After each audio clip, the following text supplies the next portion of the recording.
नमस्कार। आप सभी को आशा है आप लोग आनंद पूर्वक होंगे और परिश्रम से पढ़ते हुए आगे बढ़ रहे होंगे। आपका मनपसंद YouTube channel Sanskrit class made easy.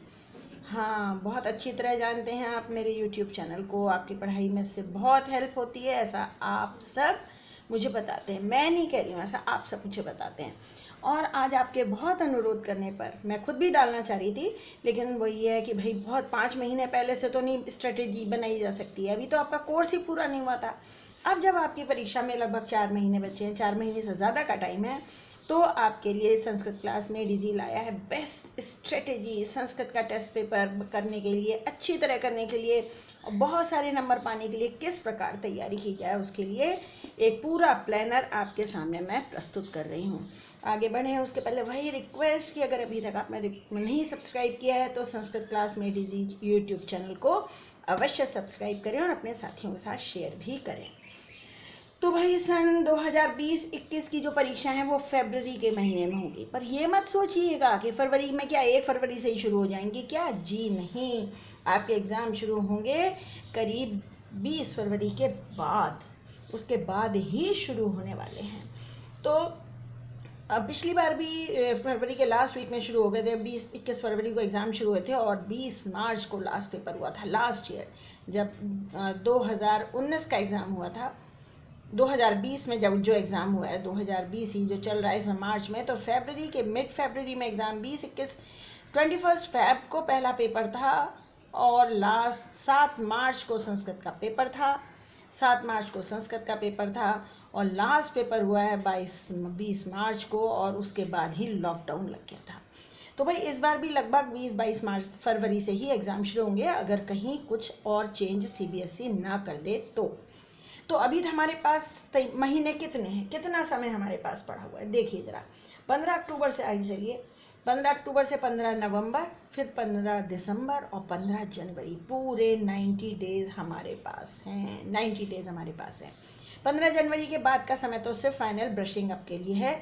जो कुछ आपको याद है, आप सारे सब्जेक्ट्स, 5 सब्जेक्ट्स, केवल संस्कृति तो नहीं पढ़ना है ना आपको, उसके लिए रहेगा। तो भाई मैं ये नहीं कहूँगी कि बस 3 महीने रह गए हैं, बल्कि मैं कहूँगी 3 महीने हैं आपके पास पढ़ने के लिए।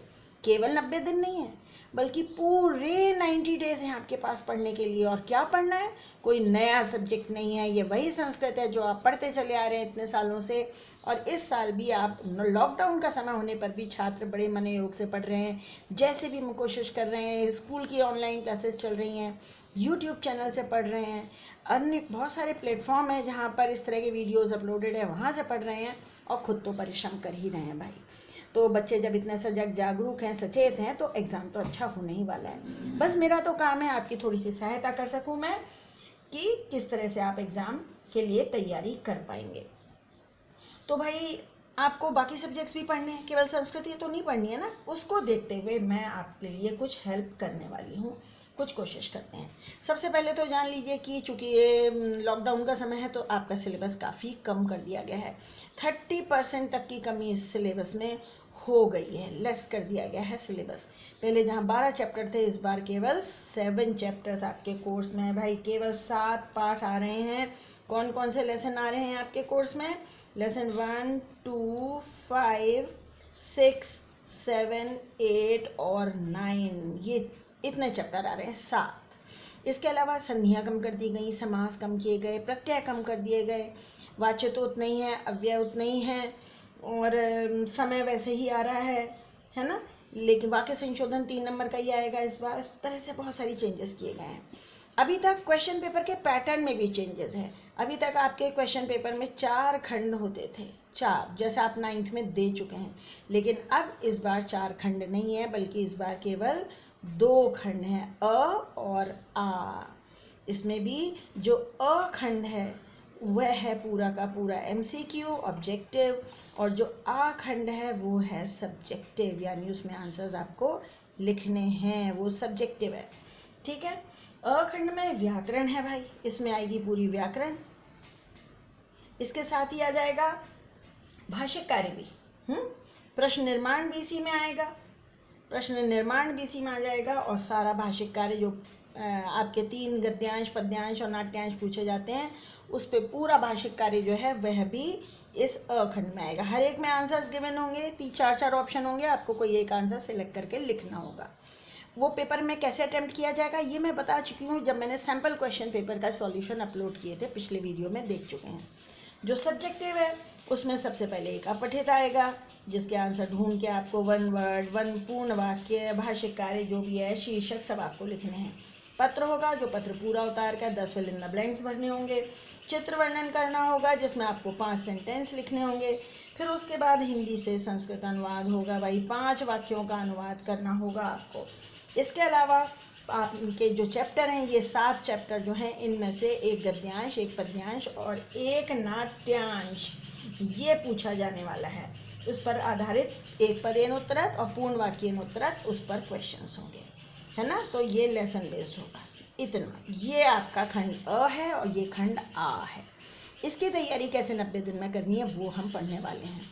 साथ ही सैम्पल क्वेश्चन पेपर का सॉल्यूशन अपलोड कर दिया गया है, या Sanskrit classmate easy YouTube channel पर। आप, मुझे उम्मीद है अच्छी तरह की आपने देख भी लिया होगा। उसमें तरीका बताया है, ट्रिक्स बताई हैं आपको कैसे क्वेश्चन पेपर अटेम्प्ट करना है, ठीक है। तो ये हम इसी लाइन पर अब हम बात आगे करने वाले हैं कि कैसे हम तैयारी करेंगे। तो देखिए भाई, अब हम आगे बढ़ते हैं। आगे क्या बढ़ रहे हैं वो भी देखिए। सबसे पहले हमारी पाठ्य पुस्तक है शेमुशी। इसमें हमको पढ़ने हैं 7 चैप्टर्स, है ना, 7 लेसन है हमारे पास। अब हम क्या मान के चलते हैं भाई।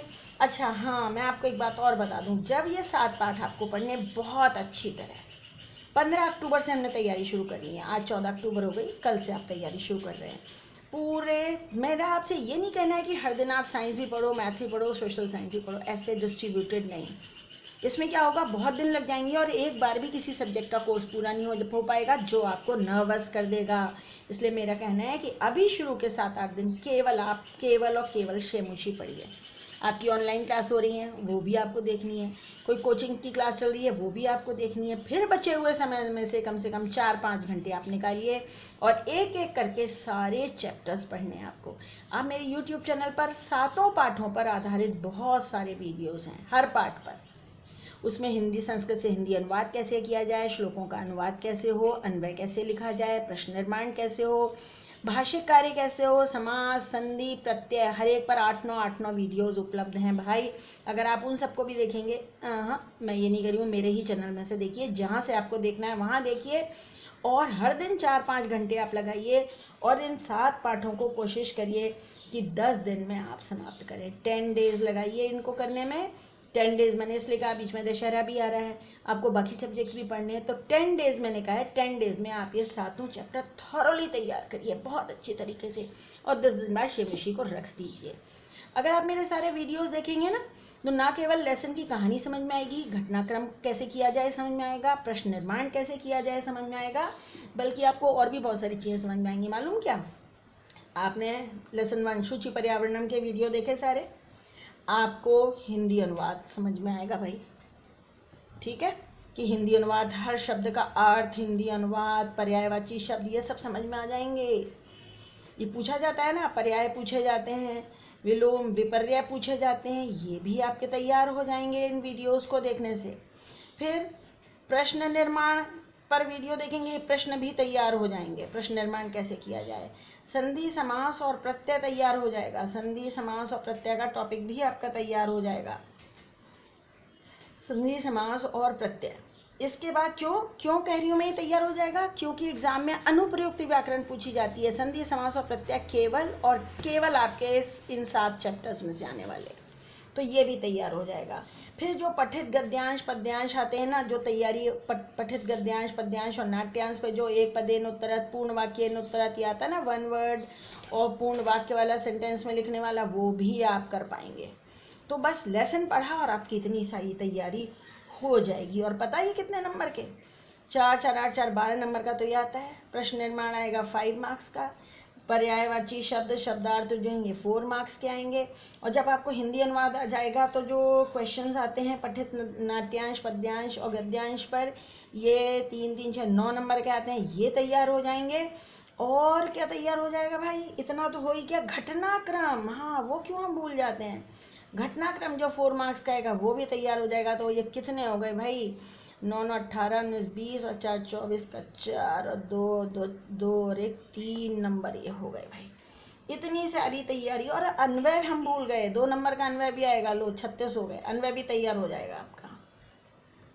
इतनी सारे नंबर की तैयारी हो जाएगी, आपने कभी इस तरह सोचा नहीं था भाई, है ना। 4 नंबर का विपर्य पर्यायवाची हो गया, 4 नंबर का घटनाक्रम हो गया, 15 नंबर, हाँ ये 15 नंबर लिए मैंने इसमें, ये 12 लिए जबकि मुझे 15 लेने चाहिए थे। क्यों? हिंदी अनुवाद 3 3 9 6 9 नंबर ये हो गया। भाषिक कार्य भी तो इसी में से आएगा, 6 नंबर का भाषिक कार्य भी जोड़ दीजिए, तो ये हो गया टोटल 42 मार्क्स की तैयारी आपकी यहाँ पर हो जाएगी बेटे। 42 मार्क्स की तैयारी हो जाएगी। 36 को मैं काट देती हूँ। 42 मार्क्स की तैयारी हो जाएगी इन 10 दिनों में आपके, और आपका कॉन्फिडेंस एकदम ज़बरदस्त हो जाने वाला है। इसके बाद 2 दिन आप पूरे लगाइए, 2 दिन लगाइए जिसमें आप शब्द और धातु रूप 9 तक जितने सीखे थे सब अच्छे तरह रिवाइज करिए, कॉपी में लिखिए। मेरे बहुत सारे वीडियोस अपलोडेड हैं जिसमें शब्द रूप और धातु रूप याद करने की कमाल की ट्रिक्स मैंने बताई हैं, ज़रा उनको देख डालिए। आपको याद कर लेनी चाहिए जन की तरह के सारे रूप, अकारांत पुल्लिंग, अकारांत नपुंसकलिंग, आकारांत स्त्रीलिंग, आकारांत ईकारांत स्त्रीलिंग, उकारांत पुल्लिंग, साधु, कवि की तरह चलने वाले सारे शब्द रूप, राजन के रूप जरूर याद कर लें। और फिर हलन शब्दों में बाकी तो विध्वस भी है, गच्छत भी है, नहीं तो आप सर्वनाम रूप याद करिए, अस्मत्, युष्मत्, तत्, किम, एतत्, ये सारे याद कर डालिए, लिख लीजिए अच्छी तरीके से। इनको कैसे प्रयोग करना है ये भी सीखिए वीडियोस को देखकर। अब आ जाइए अपठित गद्यांश पत्र और चित्र वर्णन। एक अपठित गद्यांश को अच्छी तरह समझकर करने में 20 से 25 मिनट लगते हैं भाई, 20 मिनट मान लेते हैं। अगर आप 20 गद्यांश सॉल्व करते हैं तो ये हो गए 400 मिनट्स। 400 मिनट्स माने करीब 5 आवर्स, 5 घंटे। ठीक, इसी तरह 20 चित्र वर्णन करिए और 20 पत्र करिए, सबको मिलाकर 5-5 घंटे होते हैं भाई। 5 आवर्स 5 आवर्स ये निकालिए, 5 आवर्स यानी 15 घंटे टोटल 3 दिन में निकल आएंगे तो बहुत बढ़िया है। इन 3 दिनों में आप देखना, आपने कभी इस तरह से सोचा ही नहीं होगा। मैं हमेशा कहती हूँ जिस दिन अपठित गद्यांश करो ना उस दिन केवल अपठित गद्यांश करो। क्यों? आप पाएंगे बहुत सारे क्वेश्चन मिलते जुलते आते हैं, क्वेश्चन का पैटर्न पता चलने लग जाएगा, कैसे किए जा रहे हैं, इसको कैसे हल किया जाता है, पत्र कैसे करने चाहिए, चित्र वर्णन कैसे करने चाहिए। इसके बहुत सारे वीडियोस आपको मिलेंगे मेरे चैनल पर भी, दूसरे चैनल्स पर भी, और आपके अध्यापकों ने तो आपको तो सिखाया ही होगा। तो अगर इसको ये रचना है, इसको करने में आप 8 दिन लगा लीजिए। 10 दिन ये हो गए थे, 2 ये हो गए। अब मैं कह रही हूँ 8 डेज यहाँ लगाइए आप। इन 8 डेज में बाकी सब्जेक्ट्स भी तो पढ़ रहे हैं ना, इसीलिए। इसके बाद घटनाक्रम का 4 नंबर का क्वेश्चन आता है। ये मेरा कहना है कि घटनाक्रम के लिए 2 डेज रखिए। सब पाठों के घटनाक्रम आपको करने हैं। और करने का तरीका क्या है? करने का तरीका ये है भाई कि आपकी जो भी अभ्यास पुस्तक आपके पास है, जो भी अभ्यास की किताब आपके पास है, उसमें से पैरा दी हुई हैं, लाइनें, पैसेज दिए हुए हैं, वहाँ उनको पढ़िए और आपको खाली नंबर डालने होते हैं 1 2 3 4, कौन सा सही पहला नंबर है, कौन सा दूसरा, अलग से लिखना नहीं है। लेकिन इसीलिए मैंने कहा है चैप्टर पहले पढ़ लीजिए, फिर ये आपके लिए आसान हो जाएगा। 2 दिन इसका अभ्यास कीजिए।